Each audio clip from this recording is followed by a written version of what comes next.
Hey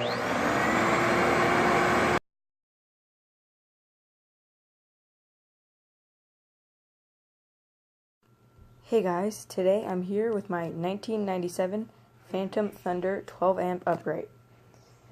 Now as you can see here, this Fantom Thunder in particular does have all of its original optional accessories, including the Hepa Filter cartridge and holder, and the black extension hose, which will be demonstrated later in the video.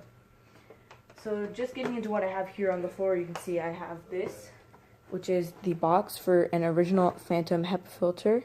Just turn on autofocus. There we go. So you can see this is a original Fantom box, genuine retail item. And if you look on the inside of the box, I don't have the filter in here, but this is nice to have, so if I do get a replacement filter, I can keep it in this box. Next, we have the extension hose. Like I said, it has the 2 clips and the end, so I will demonstrate that.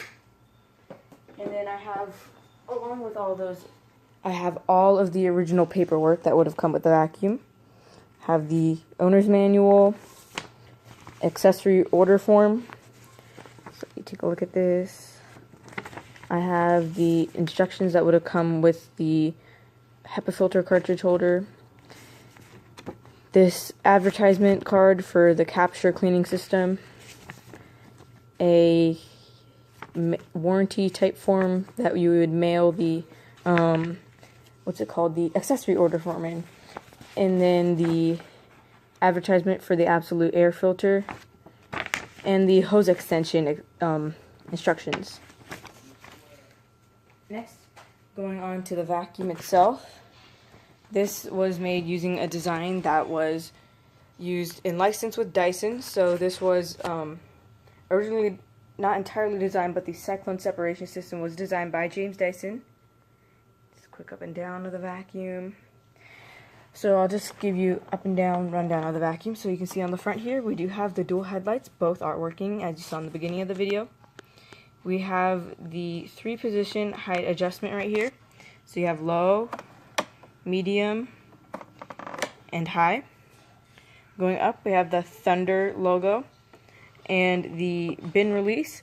This is very different from a bin on any modern Dyson, because you can see here, you pull up on this, the bin comes outwards and down away from the cyclone.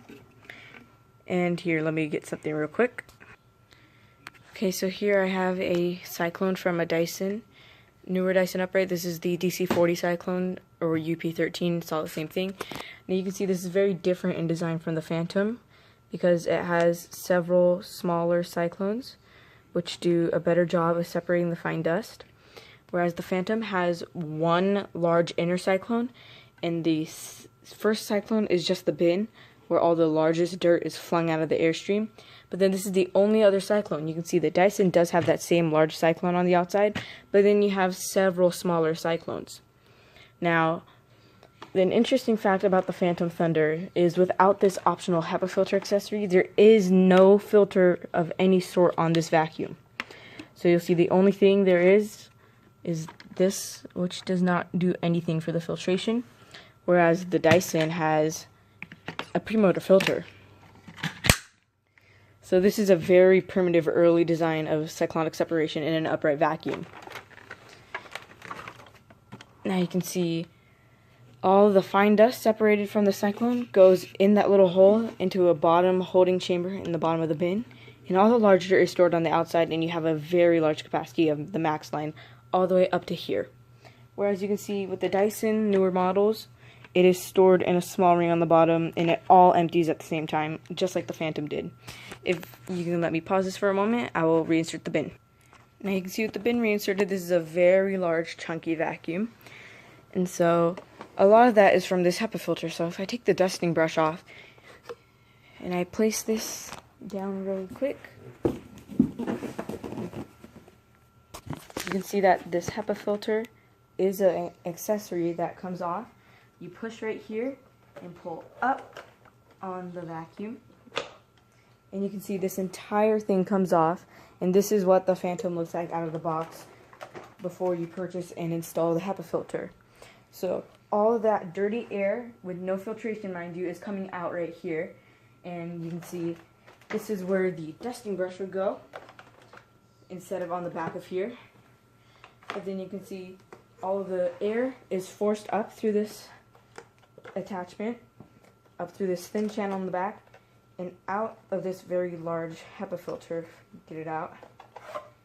So this is a large Hepa filter, very thick, cleans the air fairly well. So I'll just assemble this real quick. The Fantom is a very uncommon vacuum to find because this was actually made not by Dyson but by a company called Iona, which is long defunct. They were very problematic, if you could say that, or it was just never very smooth with their manufacturing. There was always problems, and the last Fantom, the Fantom Wildcat, was produced for less than a year before Fantom sold to Europro, and Europro eventually just killed off the Fantom name. So you can see, going up the Fantom, you have the very retro-looking logo on the front with the hidden carrying handle. It has a foam grip inside, so that it's not hard plastic digging into your fingers while you're carrying it upstairs or what have you. Then you have the on-off dome switch right here, and the wand release. To release the wand is very similar to newer models of Dyson's. You push, make sure you can see that. No. So like I was saying, this is the dome switch on the top of the unit. And then releasing the wand, you use this button and it comes off, and you have the stretch hose where you would remove the wand and connect the additional hose. On the back of the unit, you have the cord and the cord flex relief.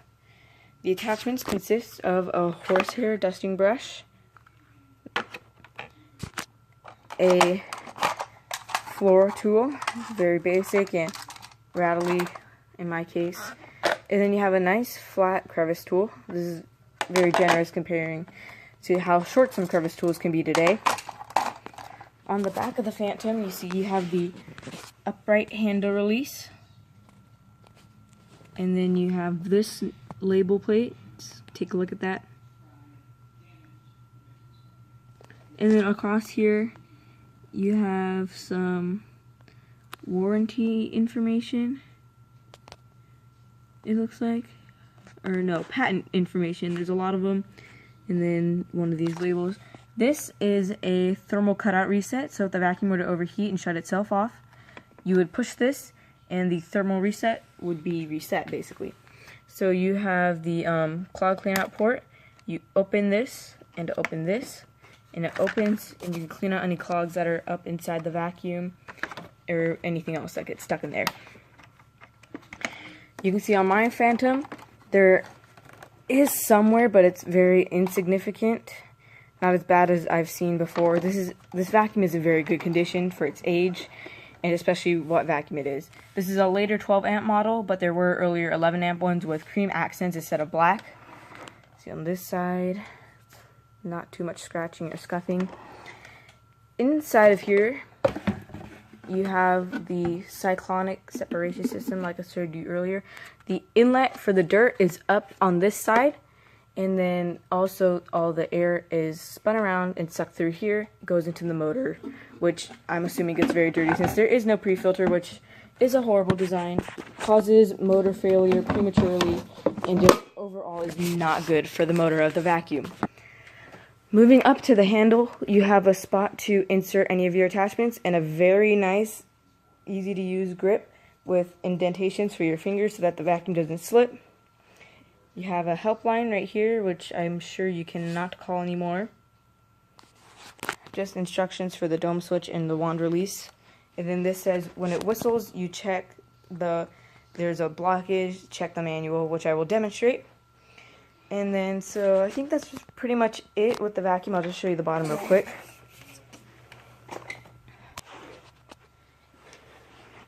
See on the bottom here. On the bottom here, you can see you have the 3 wheels for the height adjustment. and the very nice wooden brush hole. This grooms the carpet very well and allows the vacuum to pick up a lot of dirt, which is why this has become one of my favorite vacuums.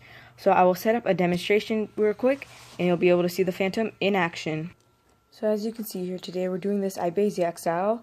We have a bunch of dirt from a few different vacuums just spread across the floor. This is all dirt from my house, just from a lot of different vacuums. I've spread it across the floor. There's mostly dirt and hair in there, but you see we have some other debris. So the Fantom is actually not a very loud vacuum in my opinion. It is a little bit on the loud side, but it's not a high pitch, so it's not unpleasant to use. So we have the empty bin. It's going to be set on low carpet, and you'll be able to see all the dirt spinning around into the canister.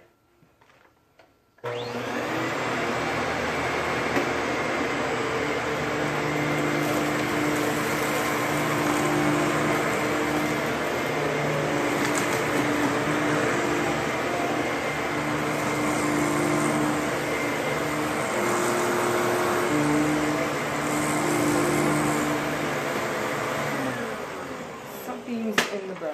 I'm assuming it's paper. It's some hair.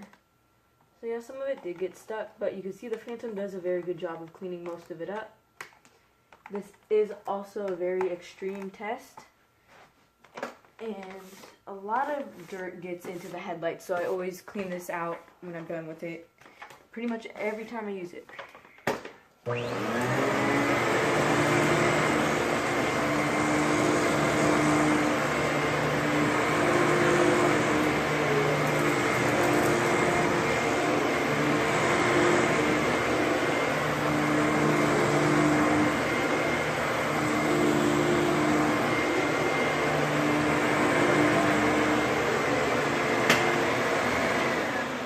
As you can see, the dirt was all picked up very easily, and it leaves really nice carpet lines.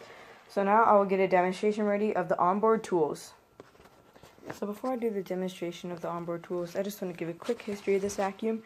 I purchased this a few years ago with all the accessories that I showed you at a estate sale for $40.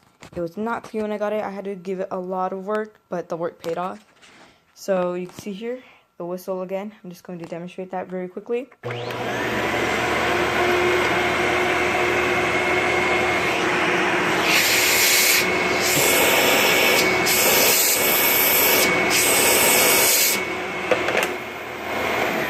So on mine, the whistle sound is fairly faint, but you can still hear the remnants of it.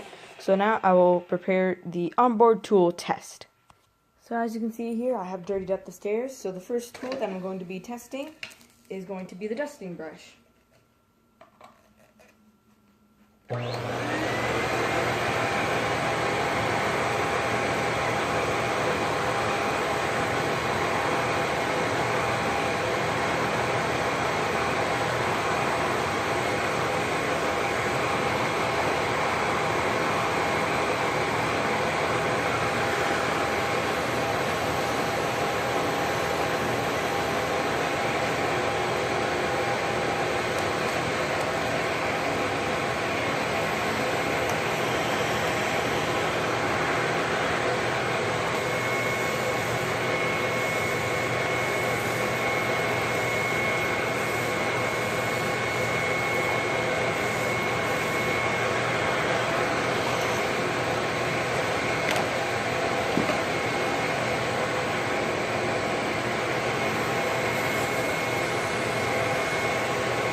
So as you can see, the Fantom does a good job of quickly cleaning up messes on the stairs and other surfaces.